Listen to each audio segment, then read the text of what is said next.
Welcome to the Cosmo Happy Hour. It's everything you would talk about with your best friends, from sex to celebrity to entertainment. From the editors of Cosmopolitan.com, this is the Cosmo Happy Hour with Elisa Benson. Breakups, failing exams, not getting that promotion at work, all things that happened to me basically this morning. Failure and rejection totally suck, but in some point in life, it's inevitable. According to a study from Harvard University, women are actually less likely to major in a certain field if they didn't do super well in their very first course. Women are holding themselves to a higher standard and are more quickly discouraged, not just in school, but in careers and relationships too. So why are we so hard on ourselves, and how do we cope when things don't go as planned? I'm Elisa Benson. This is Cosmopolitan.com's Happy Hour podcast, and today we're talking about a subject that is very near and dear to me, failure and rejection. The final guest today is going to give us a little insight on how to handle rejection and failure. Welcome, celebrity psychotherapist Dr. Lisa Palmer. Hi, Dr. Lisa. Hey, thanks for having me on the show. Yeah, thank you so much. So we've been talking about failure all day long, which actually has not been quite as much of a downer as it might seem. I feel like, Patty, we've been laughing a lot. Yeah, the silver lining is that you get better. Yeah, you get better. Exactly. So, Dr. Lisa, before you earned your PhD, you were Miss Vermont USA. How did the pageant world teach you to handle rejection?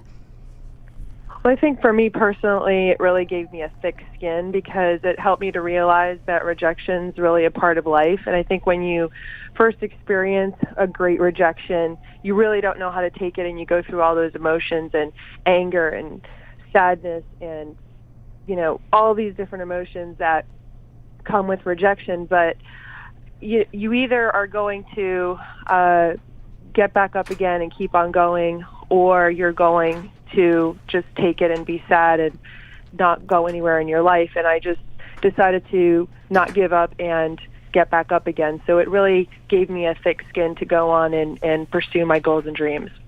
I think there's something really interesting about pageants in particular, and at Cosmo, our readers are just obsessed with watching them, and they're totally into it. But, you know, there's the idea, if you're thinking about a televised pageant where you were literally watching the entire stage full of women be rejected, and like that's part of the stakes of it is, you know, I think as an audience we like to see, you know, what's that about?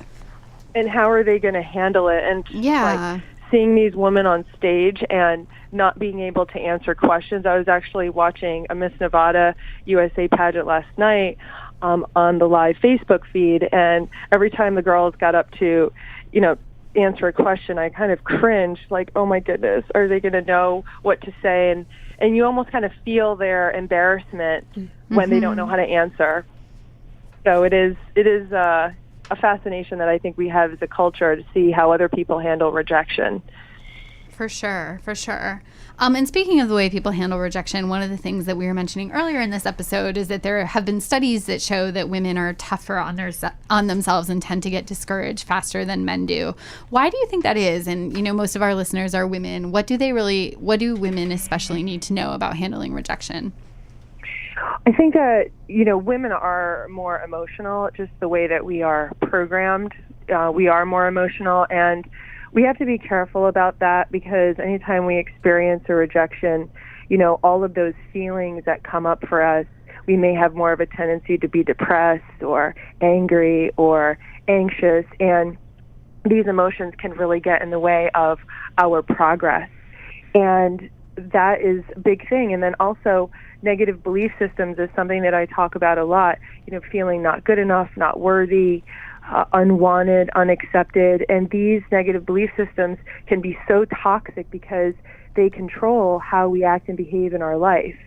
And women generally have had less opportunities than men, and we really have to fight against that, and we have to overcome these obstacles for ourselves. So a lot of women can get very, very much down on themselves, and there's so much at stake, you know, what it means to be a successful woman. It's not just brains, it's how culture looks at us. You know, we have to be pretty, we have to be smart, we have to be good mothers and good wives. You know, it's not just about how we perform at work, but it's how we perform at home too.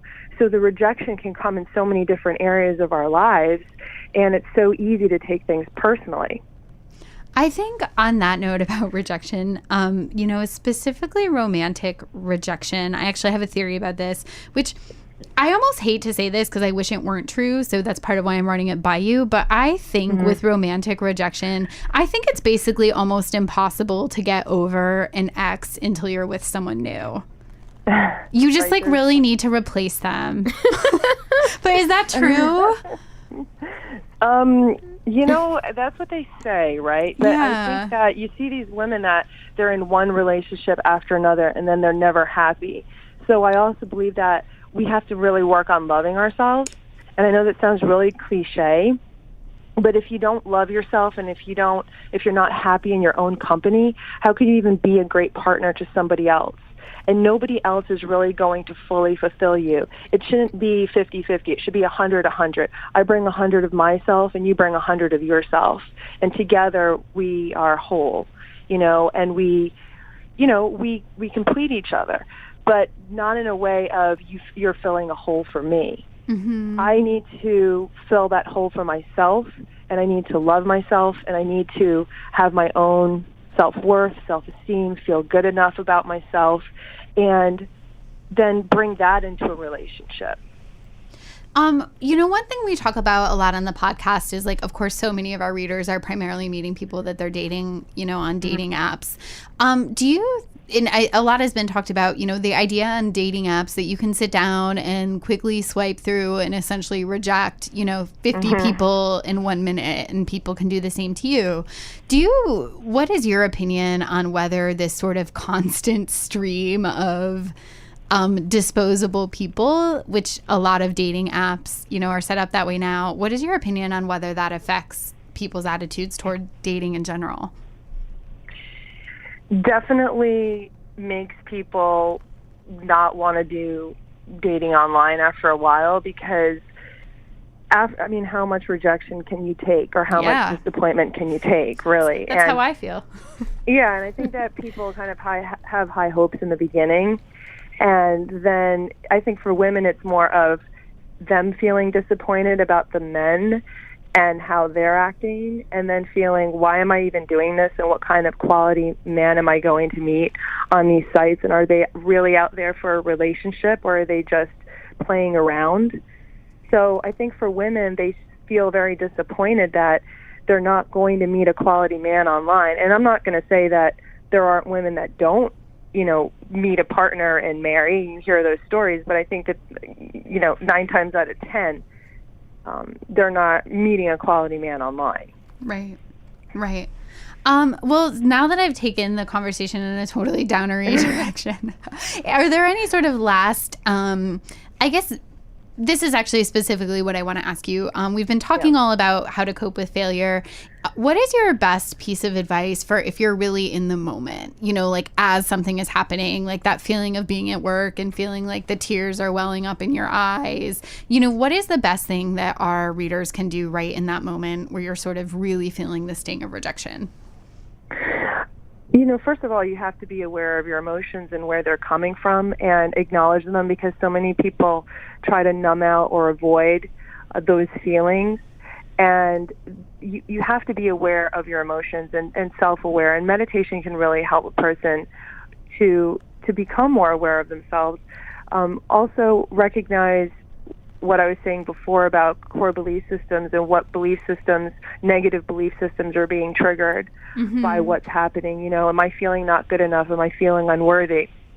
And then fact check that. Is that true? Is that 100% true? Am I not good enough 100% of the time? Or is it just this instance? Or is it this person's story and not really the fact of what has happened?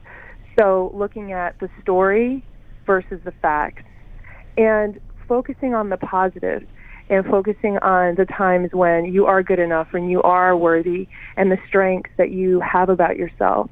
And realize that, I like to say, fall 5 times, stand up 6. That every successful person is going to have so many experiences where they don't make it to where they want to make it at that moment. And it doesn't mean that that's never going to happen, and it doesn't mean that you're the problem. It means that maybe now is not the time, or there are some experiences that you need to learn from, in your life to grow within yourself. So don't give up and keep going and, reframe the rejection as a learning experience and realize that everybody goes through it. And it doesn't mean that there's something wrong with you, but that it, may be an obstacle that you need to overcome within yourself and in your life, and that you can do that. Great. And you might want to even think about some very successful people and the obstacles that they've been through in their life and how they did it and that they overcame it to where, they are now. Right, for sure. And be grateful for your own strengths. Focusing on your own strengths, I like to say, making lemonade out of lemons. Right.